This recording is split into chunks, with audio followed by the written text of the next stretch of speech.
Welcome back. Sankranti వచ్చిందంటేనే నగర వాసులంతా పల్లె బాట పడుతుంటారు. నగరం బోసిపోతున్న వేళ పండుగ కళ తీసుకువచ్చేందుకు శిల్పారామం వేదిక అవుతోంది. సంక్రాంతి పండుగ సందర్భంగా శిల్పారామంలో గంగిరెద్దుల ఆటలతో శిల్పారామంకు వస్తున్న వారిని అలరిస్తున్నారు. యాంత్రిక జీవనంతో పాటు మొబైల్ ప్రపంచంగా మారిన నేటి తరానికి అట్టవీడుపుగా సాంస్కృతిక సాంప్రదాయాలను తెలియజేసేలా శిల్ప కళారామంలో ఏర్పాటు చేశారు. గంగిరెద్దుల నృత్యాలు పిల్లలను పెద్దలను విశేషంగా ఆకట్టుకుంటున్నాయి. ఇక ఇదే అంశానికి సంబంధించిన మరింత వివరాలను మా సీనియర్ కరెస్పాండెంట్ రామ్ నరేష్ శిల్పారామం నుంచి అందిస్తారు. వచ్చిందంటే చాడు పల్లెల్లో అంతా కూడా సంక్రాంతి సందడి అంతా కొనసాగుతుంది. గంగిరెద్దులు, హరిదాసులు, ముంగిళ్ల ముందు ముగ్గులు, రంగురంగుల రంగవల్లులు ఉంటాయి.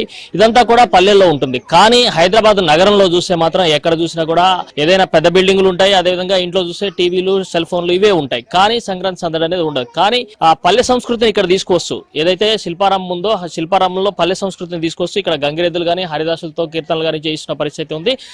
ఇదే అంశానికి సంబంధించి మనతో మాట్లాడే కొంతమంది ఉన్నారు. సో చెప్పండి, అంటే సంక్రాంతి పండుగ అంటేనే అందరు కూడా ఊళ్ళకి వెళ్ళిపోయి చేసుకుంటారు. హైదరాబాద్ నగరవాసులు అనేది ఎట్లా చేసుకుంటారు? ఇక్కడ హైదరాబాద్ లో ఎవరిళ్లలో వాళ్ళు పండుగలు చేసుకుంటుంటారు. ఎలక్ట్రానిక్ ప్రపంచం కాబట్టి ఇప్పుడు జరుగుతున్న ఎలక్ట్రానిక్ ప్రపంచంలో ఎవరంతా మెసేజ్లు పంపించుకోవడము, తద్వారా వాళ్ళు విషెస్ చెప్పుకోవడం ఆ విధంగా చేసుకుంటున్నారు. కానీ నిజానికి మనం చేసుకోవాల్సిన పండుగ ఏ విధంగా అంటే తెల్లవారుజామున లేయడము, పొద్దున్నే గొబ్బిళ్లు పెట్టడము, 3 రోజులు మంచి ఆడవాళ్ళు ఇంట్లో ఆడవాళ్ళు బాగా తలంటు స్నానం చేసి గొబ్బిళ్లు అట్లాంటివి ఏర్పాటు చేసుకుని ఇంట్లో ఈ పండుగను 3 రోజులుగా జరుపుకుంటారు.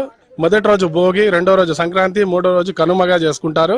భోగి రోజున అందరూ పొంగలి ముఖ్యంగా అమ్మవారికి కానీ దేవునికి కానీ నైవేద్యం చేసి దాన్ని ప్రసాదంగా స్వీకరించి ఆ విధంగా ఆ పండుగను చేసుకుంటారు. మళ్ళీ సంక్రాంతి రోజు ముఖ్యంగా దాన్ని పితృదినము అంటారు. కొంతమంది అయితే తల్లిదండ్రులకు కానీ వాళ్ళను స్మరించుకొని దాన్ని ఏమంటారంటే తర్పణాలు అంటారు. స్వామిని పిలుచుకొని లేదా సొంతంగా చేసుకోవడము, లేదా ఇంట్లో ఊర్లో ఉన్నటువంటి పురోహితుడిని పిలిపించి ఆయనకు గుమ్మడికాయ దానంగా ఇచ్చేసి ఆ విధంగా వాళ్ళ యొక్క కార్యక్రమాన్ని పూర్తి చేసుకుంటారు. కనుమ రోజు అయితే అది ఒక మంచి పండుగనే చెప్పాలి. ఎందుకంటే బాగా ఆ రోజు అందరూ ముఖ్యంగా వ్యవసాయదారులకు వ్యవసాయం చేసుకుని ఆ సంవత్సరం పొడుగునా వాళ్ళు ఆ ధాన్యాన్ని సేకరించి ఆ ధాన్యం చేత మళ్ళీ వాళ్ళు పండుగ జరుపుకొని చిత్రాన్నము వారికి కావాల్సిన వంటకాలు చేసుకుని బాగా జరుపుకొని అందరూ ఆ విధంగా పూర్తి చేసుకుంటారు. ఈ పండుగ తెలుగు వారికి అత్యంత ప్రత్యేకమైన పండుగ.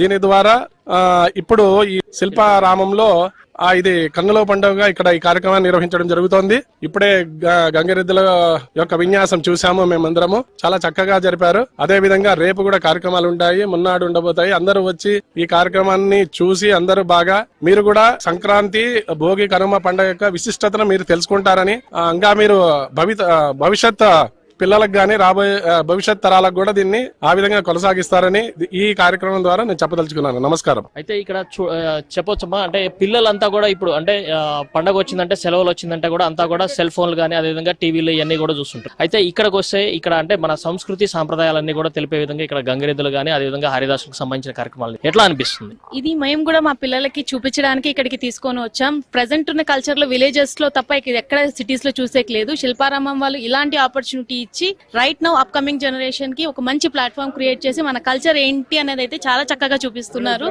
అండ్ ఇక్కడ ఉన్న వాళ్ళు ఎవరికి పాసిబిలిటీ ఉంటే అందరూ వచ్చి ఇలా చూసి ఎంజాయ్ చేయాలని మేము కోరుకుంటాం. అంటే ఇప్పుడు ఉన్న పిల్లలంతా కూడా సెల్ ఫోన్లు తప్ప ఇట్లాంటి కల్చర్ అనేది లేదు. పెద్దవాళ్ళు అంటే పల్లెటూరులోనే ఈ కల్చర్ అంతా కనిపిస్తుంది, కానీ ఇక్కడ సిటీలో వచ్చేసరికి కనిపించదు. అంతా కూడా ఉదయం లేచిన దగ్గర నుంచి కూడా అంతా వర్కింగ్ సిస్టమ్ లోనే ఉంటారు. ఉదయం లేచిన దగ్గర నుంచి ఆఫీస్కి వెళ్ళడం, మళ్ళీ సాయంత్రం వచ్చాక ఇదంతా నడుస్తుంది. కానీ ఇలా రిలాక్సేషన్ కోసం ఇక్కడ ఏర్పాటు చేసిన కార్యక్రమాలన్నీ ఎట్లా అనిపిస్తుంది? ఇది చాలా ప్లెజెంట్ అట్మాస్ఫియర్ క్రియేట్ చేసి మన కల్చర్ ఏంటి అనేది ఒకటి క్రియేట్ చేయడం వల్ల ఇది ఒక రిఫ్రెష్మెంట్, టెక్నాలజీ అంతా పక్కన పెట్టి ఒక ఫ్రెష్ మైండ్ తో వన్ డే అవుటింగ్ లాగా ఉంది, ప్లస్ కల్చర్ తెలుసుకునేలాగా ఉంది. పిల్లలందరికీ ఇది చాలా చాలా రిక్వైర్డ్ థింగ్ అనేది అయితే చెప్పచ్చండి. మనతో పాటు కొంతమంది పెద్దవాళ్ళు కూడా ఉన్నారు. సార్ చెప్పండి, అంటే మీ తరంలో ఎక్కువగా కార్యక్రమాలు ఎట్లా జరిగాయి, ఇప్పుడు ఎట్లా ఉంది? సంక్రమణం అంటే ఇది చాలా ముఖ్యమైన ఇది. సంక్రమణం ముఖ్యంగా మన హిందూ జ్యోతిష్య ప్రకారము ఉత్తరాయణ దక్షిణాయన పుణ్యకాలాన్ని కలిపేటటువంటి దినాన్ని సంక్రమణ దినము అంటాం. ఈ సంక్రమణ దినంలో ఏమైతుందంటే గ్రహములన్నీ కూడా మారుతాయి. కొంతవరకు మన జాతకాలు అంటాం, మనం హిందూ సాంప్రదాయంలో సనాతన ధర్మంలో జాతకం అంటాం. ఈ జాతకం అనేది కూడా ఇప్పుడు సూర్యుడు ఎప్పుడు మకర రాశిలో ప్రవేశిస్తాడో ఈ దినాన్ని మకర సంక్రాంతి అంటాం. ఈ యొక్క సంక్రాంతి పండుగ అనేది 3 దినాలు. మొదటి రోజు వచ్చే భోగి పండుగ అంటాం. ఈ భోగి పండుగ అంతా కూడా ఈ యొక్క చలికాలం వచ్చేదనలో ఈ చలికాలంలో ఉండేటటువంటి ఈ మంచు ఈ పొగల నుంచి దూరం అయ్యేటటువంటి ఈ యొక్క సనాతన ధర్మం యొక్క ఏదన్నా దిష్టి దోష పరిహారాలు అనేది వాతావరణ కాలుష్యాన్ని దూరం చేసేదానికి ఈ భోగి పండుగ అనేది వేస్తాము. ఈ భోగి పండుగలో కూడా ముఖ్యంగా మనం ఏం చేస్తామంటే ఇంట్లో ఉండేటువంటి ముఖ్యమైనటువంటి అష్టలక్ష్మిలో ఒకటి ఉంది దరిద్ర లక్ష్మి. ఈ దరిద్ర లక్ష్మి పోయే దానికోసం పాత చాట పాత పరుపు ఇట్లాంటి అయిన కూడా పాత వస్తువులన్నీ కూడా ఈ భోగి మంటను చేసి ఈ భోగి మంటలో ఉండేటువంటి నిప్పుతో 2వ రోజు సంక్రమణ దినమున పొంగలి అని తయారు చేస్తాం. బెల్లము బియ్యం వేసి ఈ పొంగలిని ప్రసాదంగా తీస్తాము.